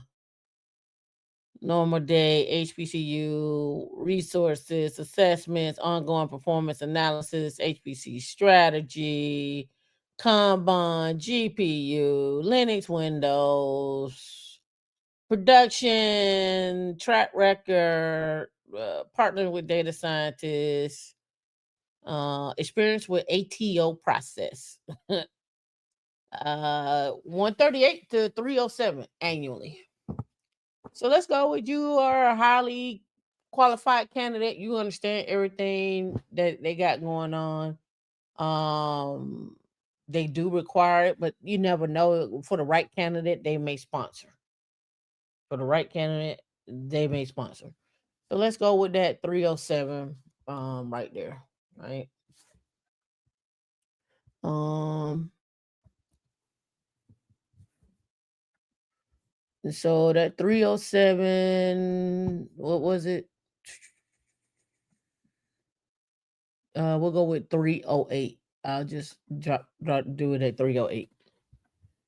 The 308 divided by 12.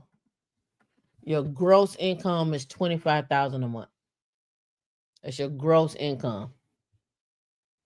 Right? After taxes in that area, 308 times 0.7, because I'm doing 30 divided by 12. Your take home is about 18,000 a month.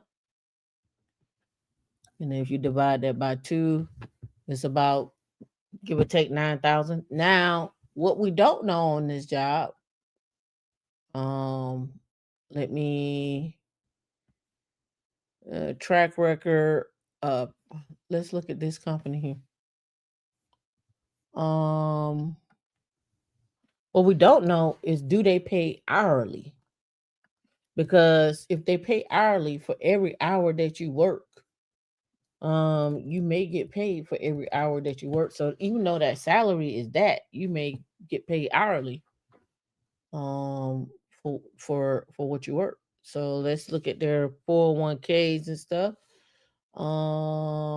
They got health insurance, they got paid time off, traditional Roth options. They're managed by Fidelity, low cost, FSA, blah blah blah blah blah, pet insurance, um, PPO, United Healthcare, HSA, just typical stuff. They have more opportunities on their website too, from AIML, so forth. Is all their stuff with they look like they're based out of Annapolis. Um, they got system engineering, some tech lead stuff here. That one is in McLean. That tech lead is in McLean. It's that same one right here. It's in McLean.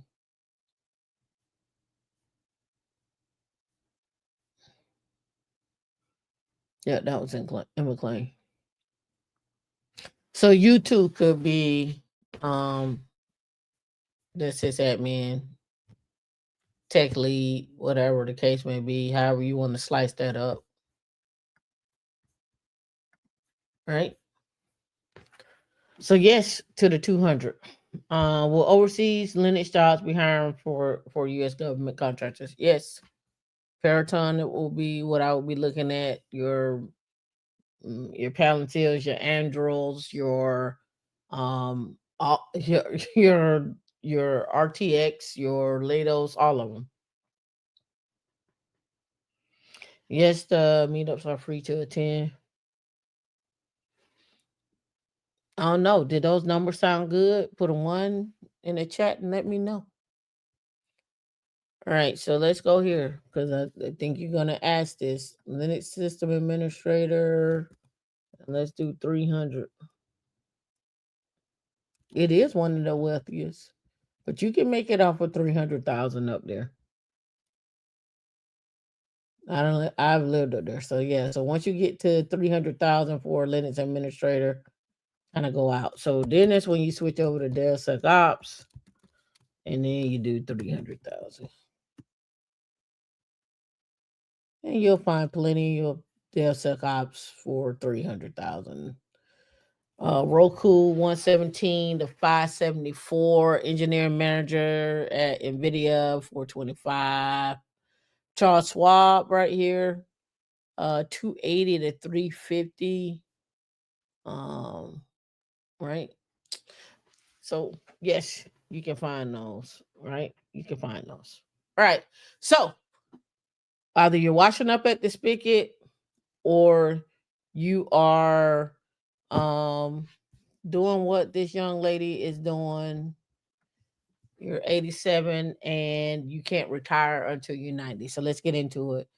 So Rebecca Reed, 87, who earns earns $12 an hour working as a church secretary and an editorial assistant in New Orleans. Reed said she works out of financial necessity and would like to be retired. Business Insider has verified her income with employment documentation, and the following has been edited for the length and clarity. When I was younger, I worked largely in retail. I spent 4 years in Europe because my first husband was military, then came back and worked in a dress shop. After getting a divorce, I ended up becoming a credit manager. That was very unusual at the time because women were often secretaries, not credit managers. I met my second husband at that company, and after that company went under, I stopped working. When we had both been working, we were earning good salaries, and I never questioned anything about our finances. I never questioned anything about our finances. I really should have. Wink, wink. All right, we had separate checking accounts at the time and took a lot of trips. Little did I know that neither of us had much money in our savings. My husband died in 2011. We were both on Social Security when he died. I realized there was no insurance. It was complicated, but he had children and an ex-wife, and all this stuff got mixed up. Sound like he didn't take the ex-wife off of the insurance policy.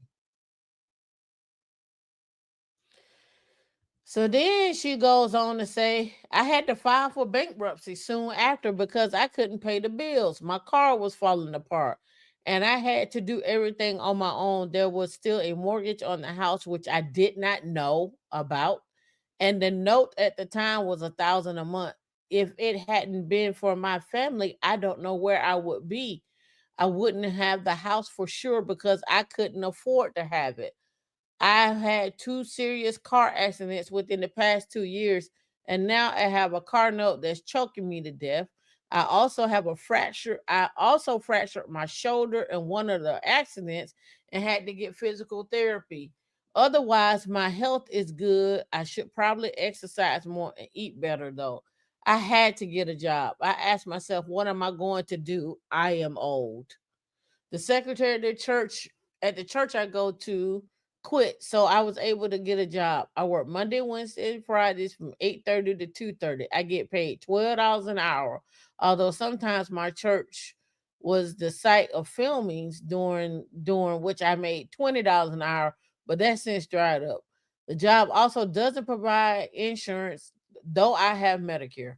I realized I needed a little more money. So last December, I got another part-time job working at the candy store in the French Quarter. However, that was hard because I had to park far away and walk there. So I couldn't keep that job. Instead, I began working for a woman who was writing the history of her husband as an editorial assistant. At that job, I also get paid $12 an hour. I don't know. I don't want to work, but I have to. I only get Social Security, which is $3,000 a month. I finally paid off the house, which was a miracle. I wish I had started saving earlier. If you don't save now, it's going to turn around and kick you in the butt. I also wish I had my insurance figured out. Spouses, secret lovers, one hit wonders in the night. Make sure you got insurance on them people. Don't be running around here singing Tony Braxton, I love me some him, and you don't have no insurance on him. I love me some him. You don't have no insurance on him. Don't be talking about she the love of my life and you don't have no insurance on yourself. What the hell? What the hell on? What the hell on say? All right. I don't have any insurance on my house. If a hurricane comes along and blows it away, I'm gonna have to sell the lot. It's outrageously expensive. People are paying over $6,000 a year for homeowners insurance. I have to pay my car note, food costs, and upkeep of the house. There's a termite infestation on the roof, so I put in a new roof. I get good mileage on my car and only fill up around once a week and a half. I'm the only one still working in my family. My sisters and all my friends are retired. Whenever we set up a school reunion, they have to plan it around when I can go. I hope to quit when I'm 90, but we'll see.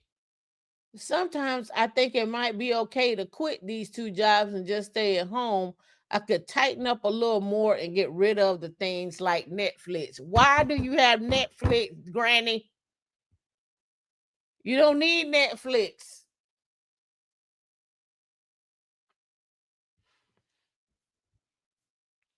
If it were up to me, I would rather be home eating bonbons and watching TV, but I can't. In order to do things I want to do, I need more income. I recently took a trip with my sister to Gulf Shores in Alabama, and it was a wonderful getaway. I wouldn't be able to do that if I wouldn't be able to do that if I weren't working. She's standing up, right? I'm 87 years old, and I keep thinking, what is my future? Baby girl, you trying to retire at 90? Baby girl, I don't know how much longer I have. I don't need the baby. I don't need the. I'd love a future of not working and having a little bit more money where I can go out to eat with my friends occasionally and buy things I really like, but I really can't unless I win the lottery, and I don't play the lottery, so I don't have a chance. I told the president of the church council that when I hit 90, I'm out of here.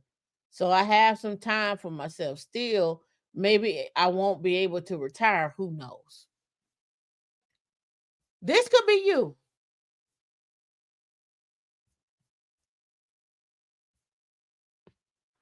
$87, earn $12 an hour, working 2 jobs, and looking to retire at 90. This could be you. You could be that person, or you can come over here and be one of these. The choice is yours. What are you going to do? The new year's coming. You've decided that either A, you don't have time, B, you've given up on yourself, C, you're letting others influence you, D, you ain't figured it out yet. Guess what year we're going into? 2026. 2027 will be here. They're already predicting that AI is going to wipe out more jobs. What are you going to do? Are you going to do DevSecOps? Are you going to do platform engineering? Are you going to go get your RHCSA, your LPIC, your L plus, Linux plus? What you going to do? For those that got to take care of other people,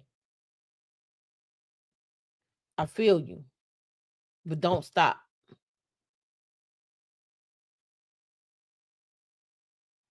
I feel you, but don't stop.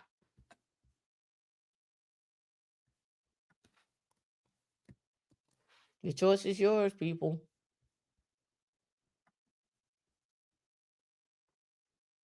I mean, I'm gonna keep going. I got time for y'all today. Let's talk about it. This could be you too. Former NBA star reveals he's back in the projects after making $19 million over 10 years. How basically lost it all. He back in the projects. He back on the corner. He back down playing down at the court down the street. Walking up the steps. This could be you. He in jail now. That sucks. 19 million.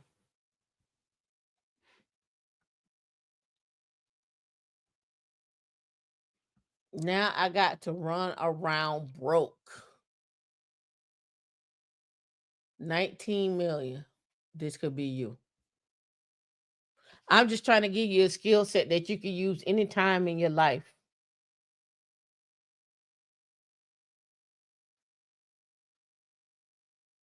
That's all I'm saying. The one thing he can't do, he can't play basketball forever.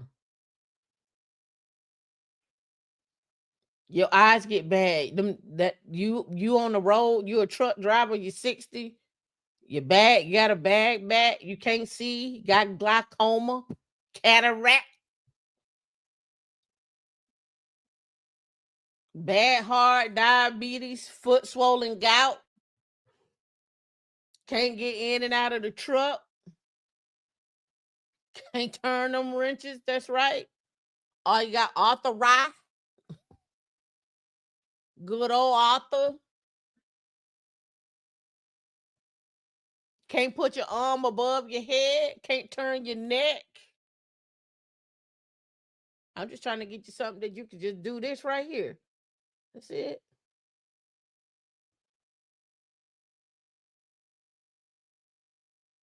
What y'all gonna do? Lady lost 700. The other lady working the 90. He lost 19 million.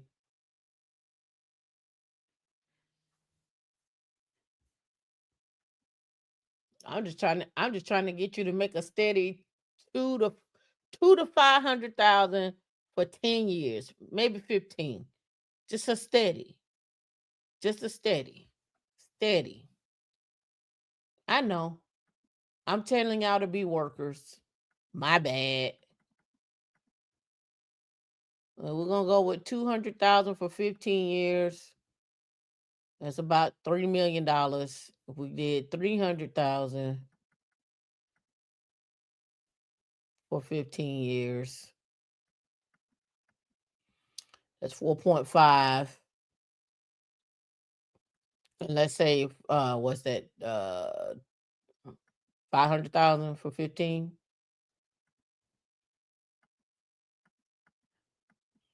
750. 7.5.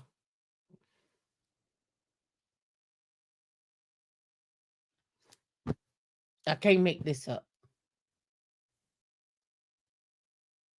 I can't make this up.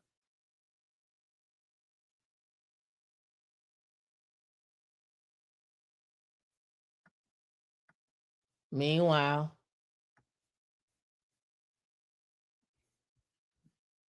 Andrew, I think this one was 48 million or something like that. A team up for the Army Interceptor. I'm just going through all my notes.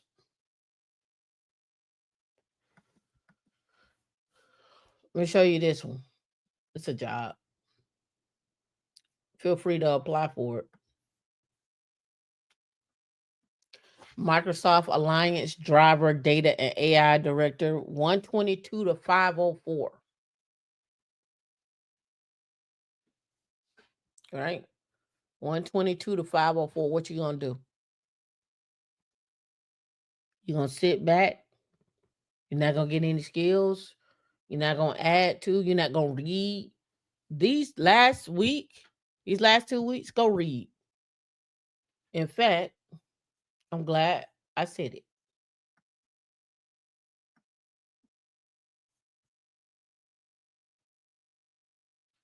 Let me see if it let me in first.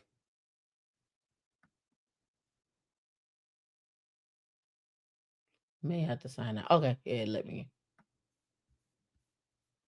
All right, so in here, they have these micro training classes. Oh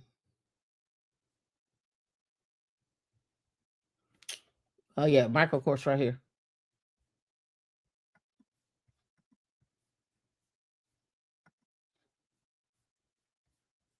Right? Resume. Menu.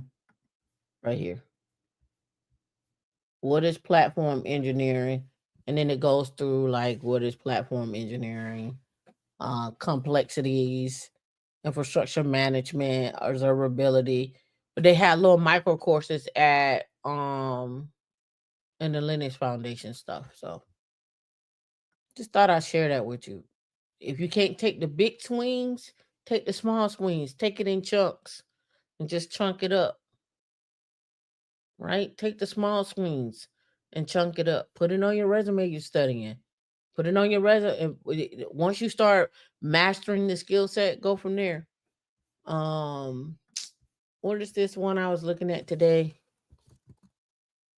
Uh,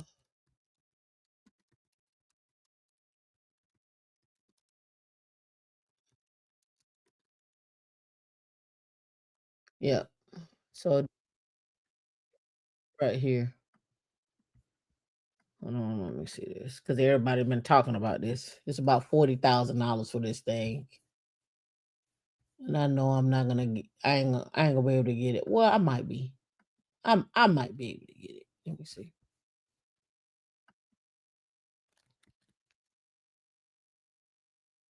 Game, but how they built.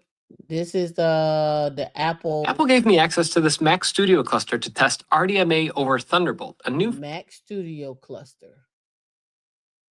All four of them. So let's go look at them. Yes, you can build a machine cheaper. Actually, yes.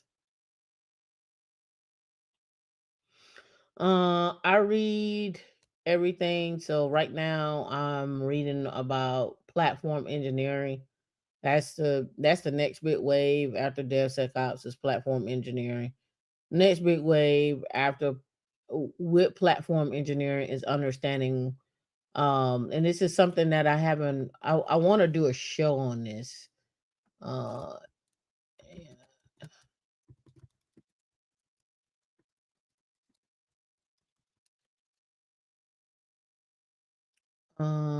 this right here, this came out a couple of days ago. And I need to sit down and go through it right here. Coding assistant. So stuff like this, right? Moving away from agile, what's next? And what is the McKinsey group thinking about? What does that look like? Moving away from agile. What is the thought process behind that? What are the new trends that are happening? Keeping up with what Gartner's talking about.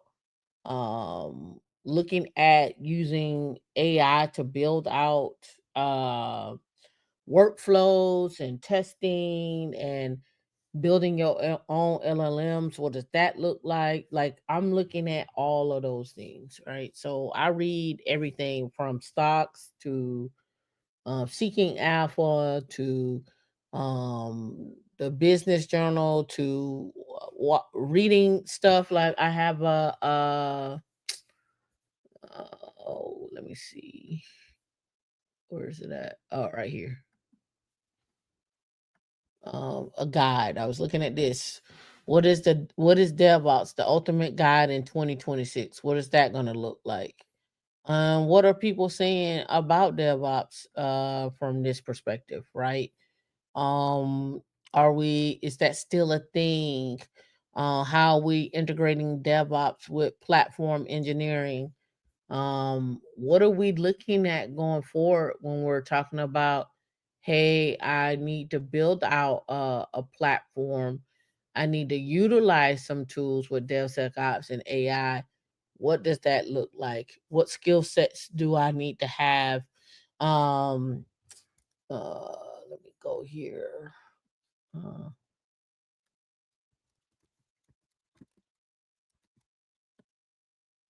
so when we talk about platform engineering, um, I know they have this site here.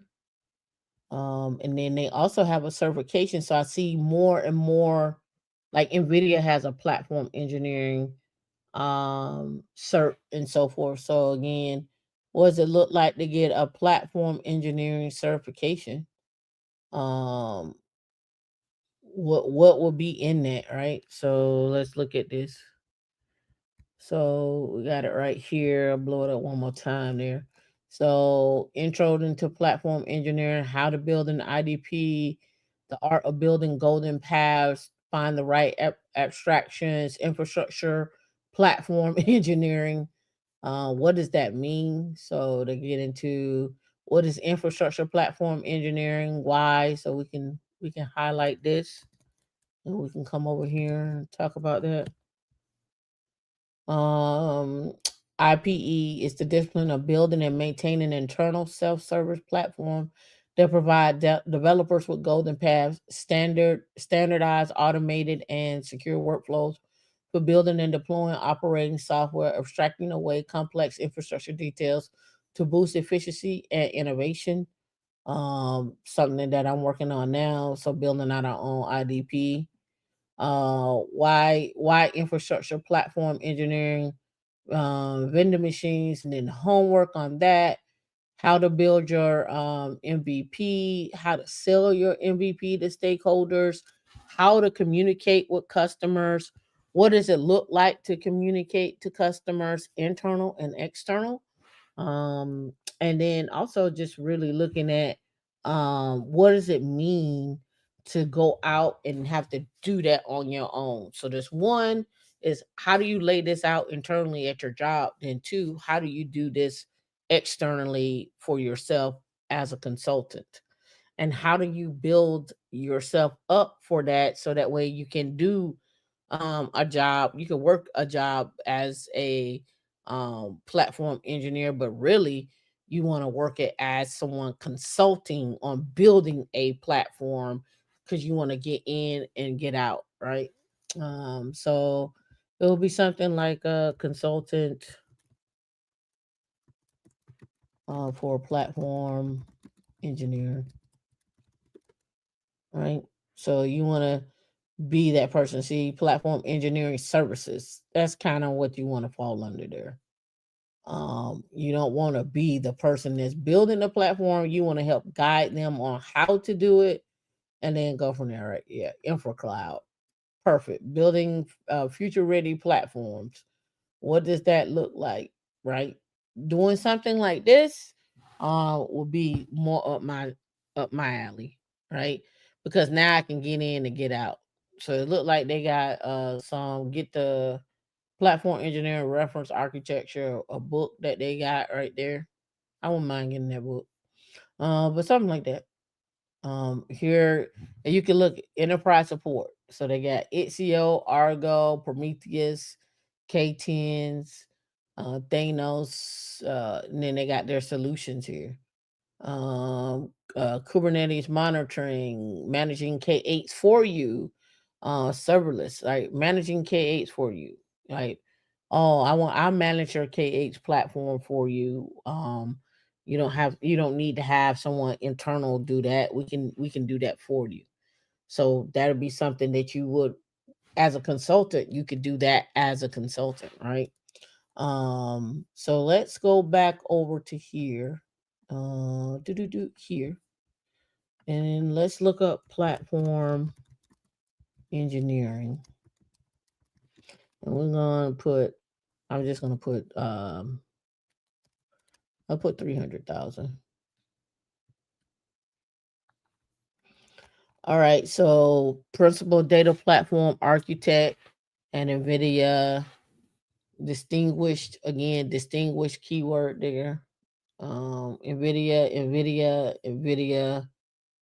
technical co-founder, senior engineer, VP of customer success. This is starting to get out. I don't know how they get this range from 65,000 to 850,000, but that's what they got. Um, Autonomous aircrafts, 274, 411, the UAVs, and this is with HRU Tech right here. This is probably more platform related as well. Um, yeah, 440, 480, 440, 450. I mean, it depends on what you're looking for there. So let's look up platform engineering.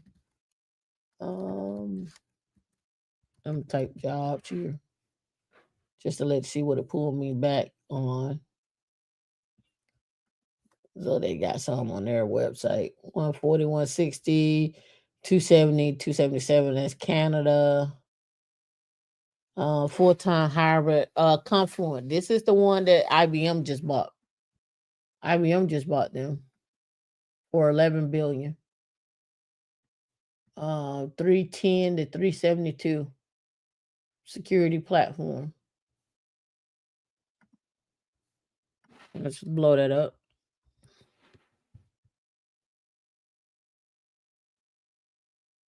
You'll be working with Kafka, Flink, so streaming, technical delivery.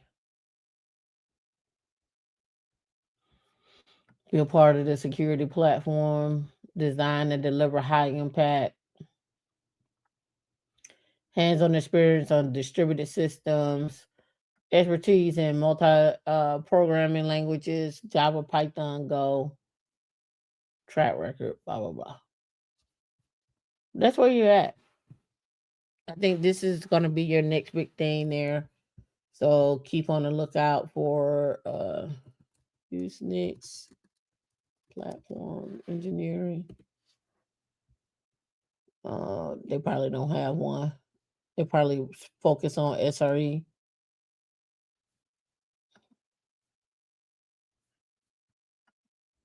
They updated their website.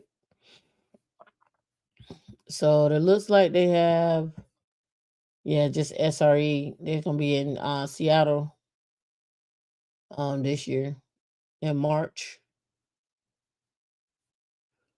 I don't see anything around platform engineering from them. But they do a lot of stuff around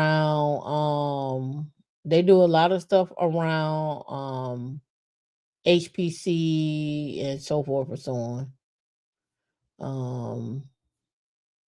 So see if they got a picture of their staff. Casey's still over there.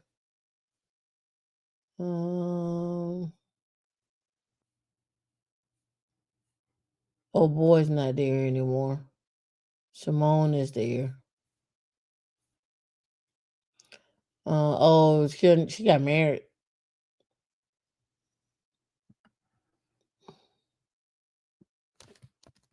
So let's go here.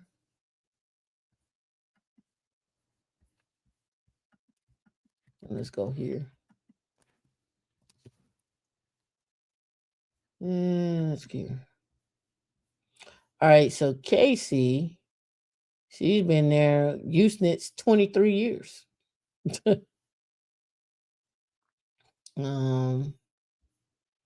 Skill system administration, Salesforce, Linux, cloud computing, and security. That's how it rolls. Those are the skill sets that last 20 years. But yeah, she's been there forever.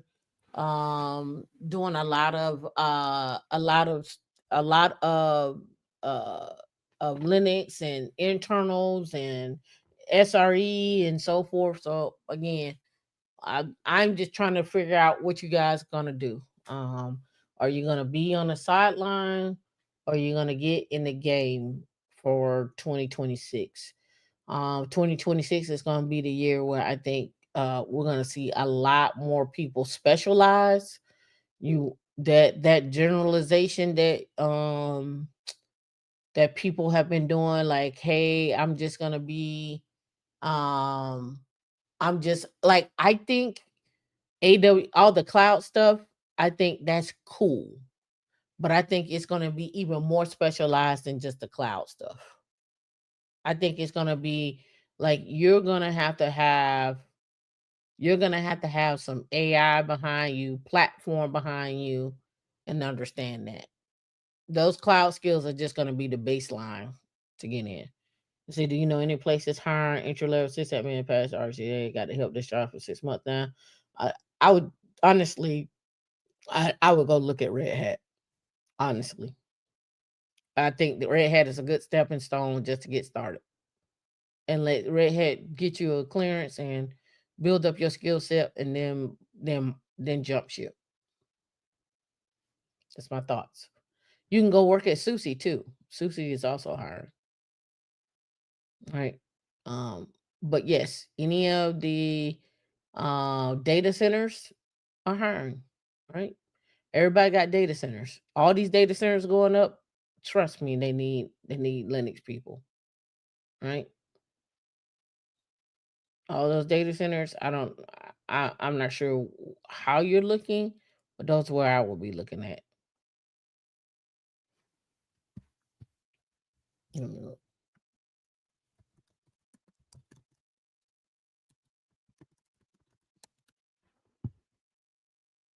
So Linux data center jobs is what I typed in when I pulled back some jobs.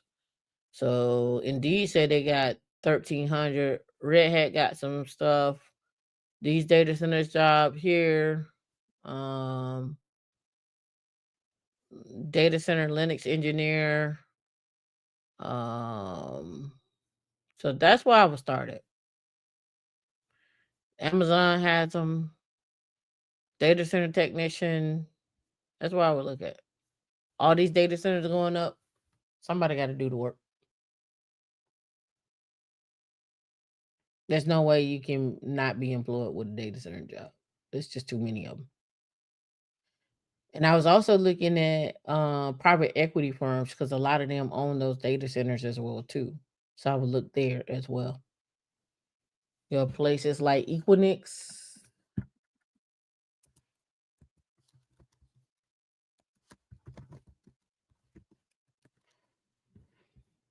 Yeah.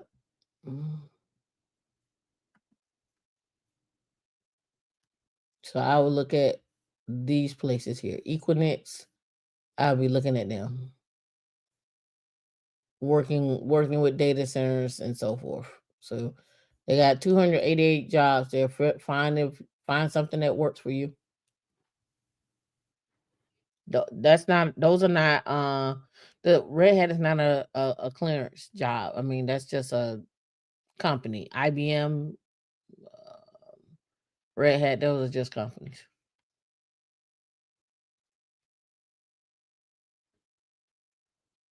Data center jobs are just data centers, not clearance. But you could have a clearance working in a data center too. All right, y'all. We're over our time. I appreciate you. Hope you had fun. I didn't get a chance to go down my platform engineering. I'll do it another time. We'll talk about it more. And y'all be safe.